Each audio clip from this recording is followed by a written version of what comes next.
Olá, estimados irmãos, vamos em nome do nosso amado e Salvador Jesus e com o auxílio do Santo e Bom Espírito, dar continuidade aos estudos da nossa lição. Estamos estudando a 12ª lição com o título Profetas Inspirados. E vamos estudar segunda-feira. Esse segundo tópico traz para nós o título O Dom de Profecia. Portanto, a pergunta atrás: qual a importância dos dons espirituais enquanto aguardamos a volta de Cristo? O apóstolo Paulo, escrevendo aos Coríntios, ele traz o seguinte tema para nós, ou traz aqui a explicação, o texto, 1 Coríntios, versículo 1, 4 a 8. Sempre dou graças ao meu Deus por vocês, por causa da graça que lhe foi dada por Ele, em Cristo Jesus, pois nele vocês foram enriquecidos em tudo e em toda palavra e em todo conhecimento, porque o testemunho de Cristo foi confirmado entre vocês. De modo que não lhes falta nenhum dom espiritual enquanto vocês aguardam que nosso Senhor Jesus Cristo seja revelado. Ele os manterá firmes até o fim, de modo que vocês serão irrepreensíveis no dia do nosso Senhor Jesus Cristo. Portanto, qual a importância dos dons espirituais enquanto aguardamos a volta de Cristo? A resposta é bem clara. Ele os manterá firme até o fim, de modo a ser irrepreensível. Então, Deus deu o dom, vários dons a cada um de nós, mas isso foi dado pela graça de Cristo. Depois que Jesus morreu, ressuscitou, foi dada a graça, e através dessa graça, o dom do Espírito Santo veio. O Consolador está conosco e ele vem nos trazendo toda uma instrução necessária para a nossa convivência, para aquilo que nós precisamos, e cada um tem um dom diferente, e isso nos leva a, entre nós, fazermos uma equipe, onde pode todos trabalhar em conjunto com o objetivo único, que é a salvação celestial, que é ser salvo. Então, fomos enriquecidos em tudo, é o termo usado pelo apóstolo Paulo. E realmente nós temos toda a instrução necessária e, com o auxílio do Santo e Bom Espírito, conseguimos, então, ser útil a nós mesmos, em primeiro lugar, e depois aos nossos semelhantes. Pergunta B. O que identifica a última igreja de Deus e o seu dom? O testemunho de Jesus. Então, Apocalipse 12, 17 diz: o dragão irou-se contra a mulher e foi fazer guerra ao resto de sua semente, os que guardam os mandamentos de Deus e têm testemunho de Jesus Cristo. Portanto, o que identifica nós é exatamente guardar os mandamentos de Deus e ter o mesmo testemunho de Jesus, a mesma fé que ele cria, que ele utilizava, que ele seguia, que ele servia. E esse tipo de testemunho que nós damos, esse tipo de fé que nós temos e a real guarda dos 10 mandamentos é que nos distingue do resto da humanidade religiosa. Apocalipse 19, versículo 10 diz: e eu lancei-me a seus pés para adorar, mas ele disse: olha, não faças tal, sou teu conservo e de seus irmãos, que têm o testemunho de Jesus. Adora a Deus, porque o testemunho de Jesus é o espírito de profecia. Portanto, a nós foi dado o dom, a nós foi dado a maneira de entender através do Espírito Santo. Mas, em conjunto com isso, foi nos dado o dom de profecia. O que é o dom de profecia? Nós temos hoje um alargamento, uma explicação melhor de toda a Bíblia através da pena inspirada. E a pena inspirada, que são os testemunhos, traz para nós tudo aquilo que precisamos para entender todos os assuntos. Então, aqui vem dentro do testemunho de Jesus, é o espírito de profecia. E através do espírito de profecia nós temos um conhecimento muito mais alargado das coisas que hão de vir, da salvação, mesmo dos temas antigos, dos temas passados, para que sirva para nós como exemplo e admoestações.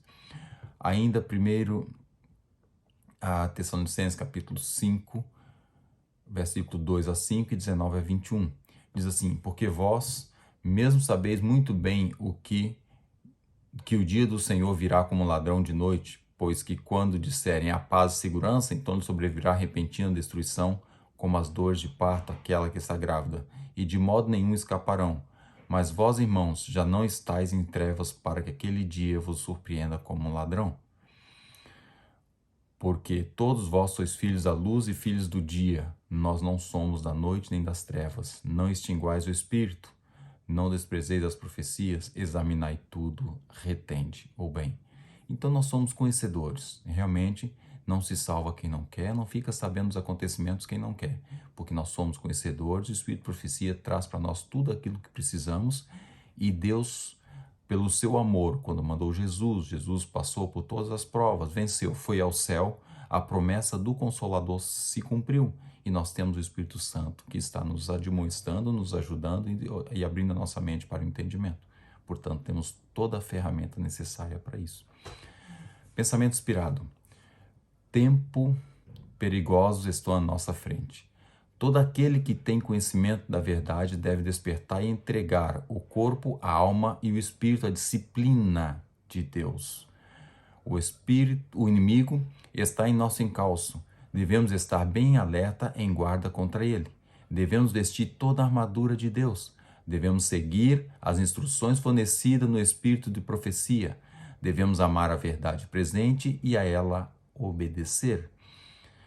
Esse conjunto de medidas nos salvará de aceitar ilusões fortes. Deus falou conosco por sua palavra, falou-nos por meio dos testemunhos para a igreja e dos livros que ajudaram a esclarecer nossas obrigações espirituais, as obrigações atuais e a posição que devemos ocupar agora.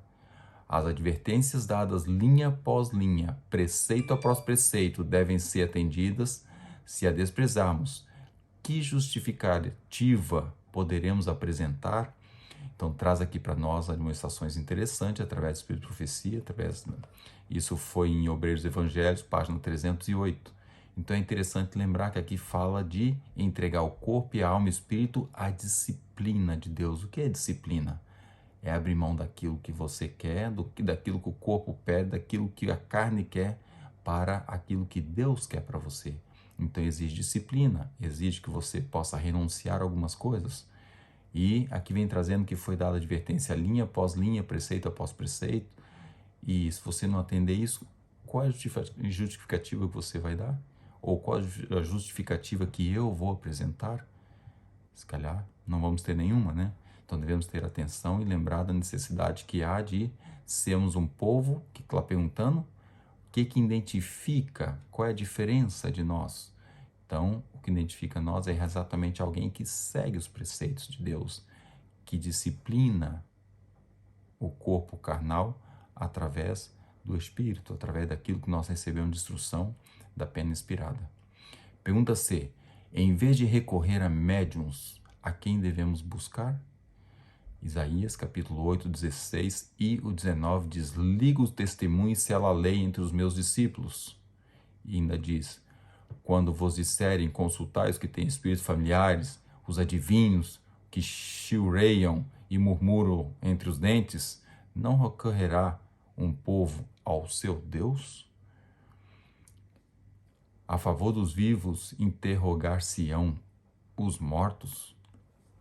Então é uma questão para nós avaliarmos, para nós entendermos, para nós relembrarmos, porque conhecemos bem a situação de Saul. Saul, quando fez aquela consulta, ele acabou por culminar em perdição desse mundo e perdição eterna. Ou seja, não devemos abrir mão de conversar com Deus. Devemos conversar com o nosso Pai Celestial. Não está aqui escrito, não recorrerá um povo ao seu Deus, Deus maiúsculo, ao nosso Pai Celestial. Então com Ele devemos falar, com Ele devemos agir, com Ele devemos interagir, com Ele devemos estar fazendo as nossas questões. Nós sabemos que Deus tem um sim, tem um não e tem um espera. E às vezes nós não temos paciência por espera e pior, às vezes não aceitamos o não. Mas o fato é que devemos lembrar que Deus sabe o que é melhor para cada um de nós e devemos fazer como o salmista, entregar nosso caminho ao Senhor e confiar nele. O resto Ele vai fazer na altura certa, quando Ele achar que é bem, quando Ele perceber que é o melhor para nós. E se não for o melhor, Ele não há de fazer. E se nós tivermos que esperar, nós vamos ter que esperar.